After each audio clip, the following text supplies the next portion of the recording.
Très peu de détails concrets n'ont émergé de cette réunion sur laquelle ni le gouvernement vénézuélien ni le gouvernement américain n'ont fait de commentaires officiels. Ce que nous savons, c'est que la plus haute délégation américaine, depuis plusieurs années, s'est rendue à Caracas samedi et s'est entretenue avec le président Maduro et d'autres responsables au palais présidentiel dans la capitale. Cela en soi est important étant donné que Washington ne reconnaît pas Nicolás Maduro comme président et a évité les pourparlers directs dans le passé.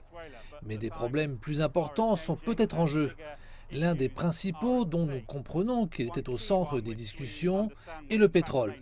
Si les États-Unis cessent d'acheter du pétrole russe, le Venezuela pourrait probablement combler une partie de l'approvisionnement. Cependant, le pétrole vénézuélien est actuellement sous le coup de sanctions des États-Unis. L'accord consisterait donc à lever ces sanctions. On présume que les États-Unis attendraient quelque chose en retour. Cela pourrait être la libération de citoyens américains qui, selon Washington, sont détenus sans justification ici, ou même un engagement à organiser des élections présidentielles. Les motivations du Venezuela seraient diverses. On dit que de l'argent appartenant à l'État est pour le moment gelé dans les banques russes. Des réunions avec les États-Unis pourraient faire pression sur la Russie pour qu'elle le libère. De profonds enjeux géopolitiques sont ici en jeu. Le Venezuela est assez proche de la Russie.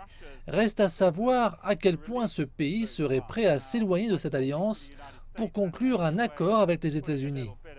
La plupart des analystes perçoivent la possibilité d'un tel accord comme étant incertaine, étant donné toutes ces complexités, sans être pour autant hors de question.